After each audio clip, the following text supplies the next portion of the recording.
You know what they say about old trappers? I know what they say about old trappers. Old trappers never die, they just smell that way. Yeah, right. From Montana's quiet wilderness to a hidden underground stash of decades-old journals, animal blood, and mysterious relics, what rangers found inside Tom Orr's cabin is far more terrifying than anyone ever imagined. The cabin. Survival out here in Montana follows simple rules. Move slow, stay covered, never expose yourself. And lately, everything about the valley felt exposed in the wrong way. Tom, known for his decades of living off the land on mountain men, always represented the old-school way of life. Long days of work, self-reliance, and distance from the modern world. But when weeks passed with no smoke from the chimney, no dogs roaming the yard, and no movement around his cabin, concern quickly changed into fear. Rangers finally made the call to check on him. Snow was knee-deep. The wind was slicing through the Yak Valley, and his truck sat frozen beneath a sheet of ice. Even the front door, normally locked tight with a hand-carved wooden bar, hung slightly open, something unheard of for any mountain man. The moment the ranger stepped inside, the temperature hit like a wall. The cabin was pitch dark, bitter cold, and silent in a way that felt unnatural. The fireplace hadn't burned in weeks. Dust drifted through the air like old smoke, and the entire place carried a metallic wilderness scent. Nothing looked disturbed. A deer hide remained stretched on a frame. A handmade knife sat neatly on the table. A mug with a layer of frozen coffee rested beside it, untouched. You don't want to move very fast. You want to try to keep something between you and your target so you're not in the open, you know. It looked exactly like Tom had stepped outside for a moment and simply never returned. On one wall, a calendar still displayed its last marked date, October 3rd. Beside it was a scrap of leather pinned under a knife with a short message burned into it.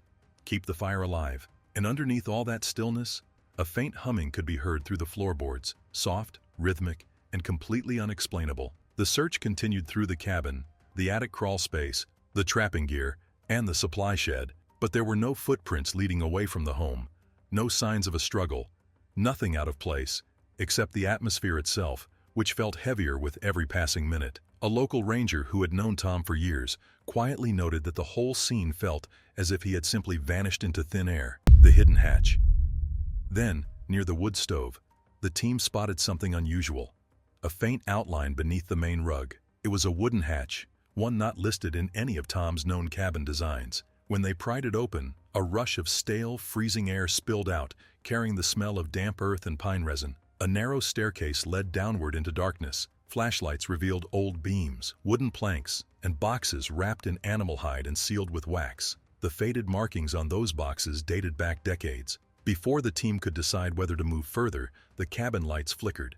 You don't want to move very fast. You want to try to keep something between you and your target. My kind of role in nature, I'm a hunter and a trapper. A radio call was made for guidance, but midway through, the flashlight in the ranger's hand suddenly went out. In that brief moment of darkness, 3 slow knocks echoed upward from the space below. When the light returned, frost appeared to pulse along the edge of the hatch, almost as if cold air was rising from something breathing beneath the floor. That was enough.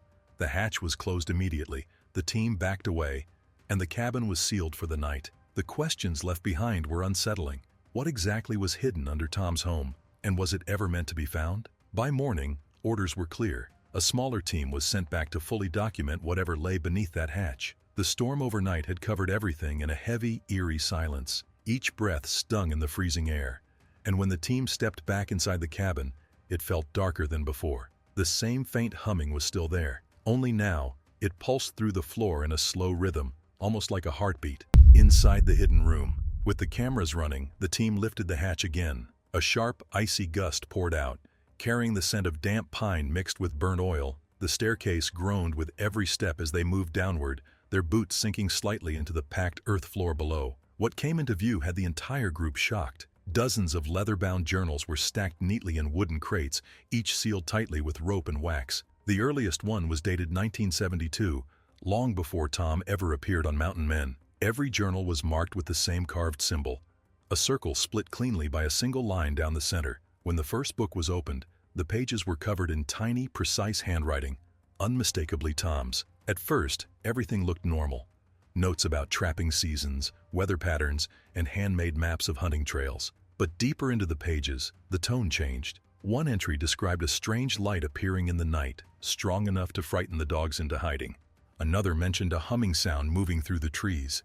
Other notes referred to voices carried on the wind, repeating in patterns that lasted for hours. Some pages were smudged as if blurred by water or tears. Others had been ripped out entirely. One journal even had a clean bullet hole straight through its center. As more entries were uncovered, sketches appeared too, drawings of tall figures among the pines, with long limbs and reflective eyes. A few of these sketches were dated on the same day local forestry teams had reported unexplained sounds echoing across the valley. The deeper the team read, the more it felt like Tom had been tracking something far beyond everyday wilderness life. Inside the final journal, tucked between the last pages, was a folded piece of parchment sealed with red wax. Across the front, in shaky handwriting, were the words, "If you're reading this, it's already too late."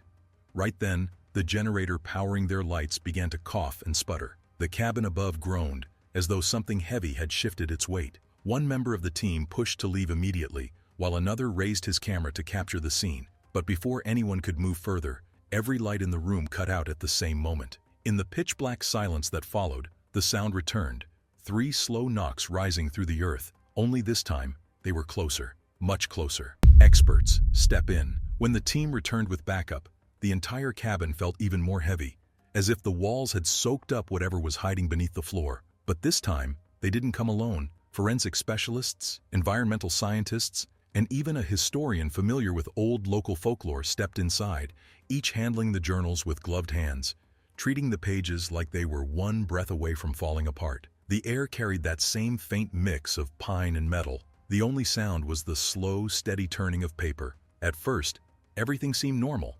More notes on daily routines, more maps, more details about tanning hides, trapping methods, and life in the woods. But the deeper the experts dug, the more the tone unraveled. Tom's normally controlled handwriting became uneven, darker, and pressed deep into the pages as if written with urgency or fear. One journal described glowing lights hovering silently above the tree line for hours. Another talked about a deep, vibrating hum powerful enough to shake the ground and send wildlife scattering. But the most unsettling entry was dated just 2 nights before Tom was last seen. It described shapes moving closer at night.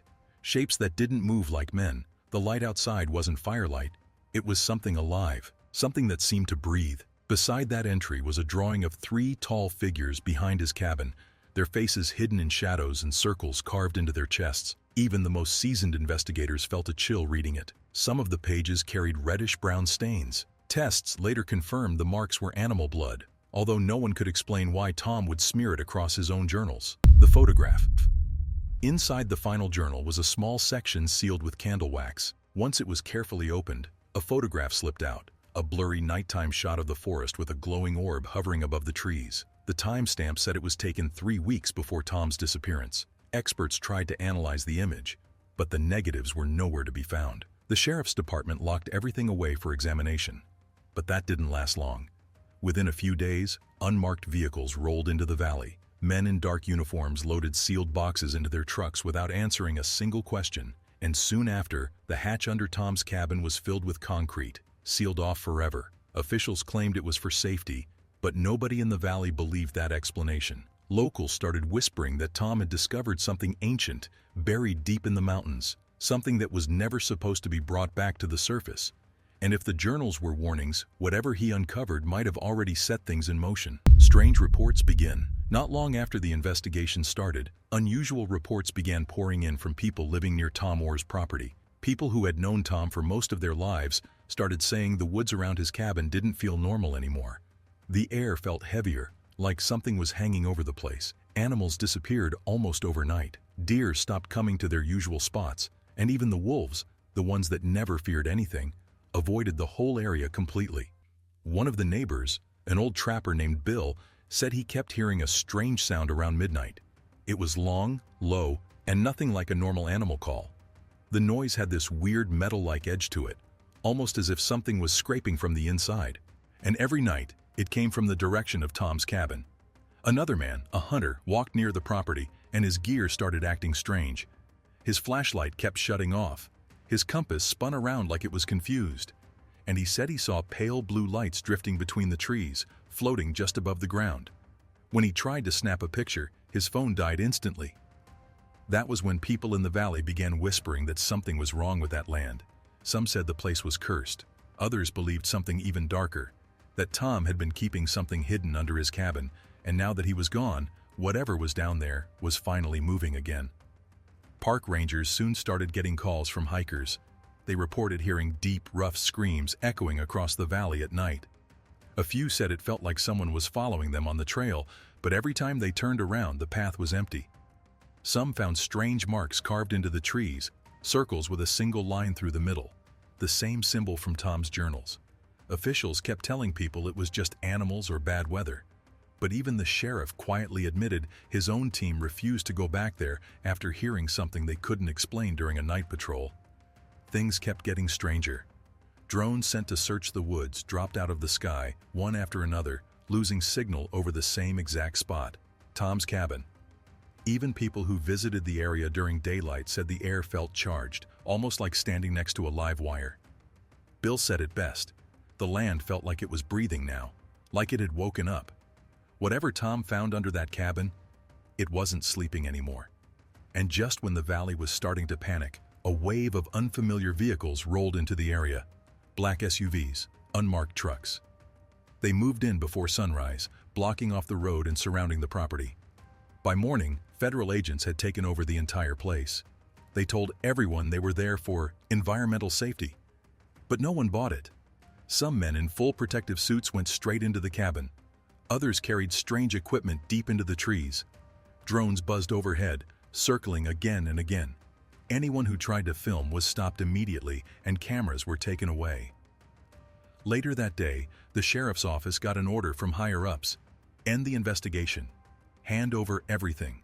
Every photo, every report, every piece of evidence from Tom's land.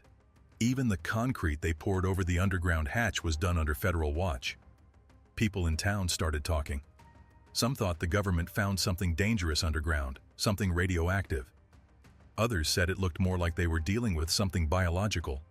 And a few swore that the agents pulled a large object from the soil, something metallic, something humming quietly with strange markings that matched the ones in Tom's notes. For 2 full weeks, the valley was basically shut down. Radios kept cutting out. Power flickered in nearby homes. Strange voices crackled through static whenever someone tried to call out. But then, just as suddenly as they arrived, the agents packed up and left. They locked the cabin with heavy steel, put warning signs everywhere, and removed the hiking trail from public maps. Things went quiet after that. Too quiet. Tom was never found.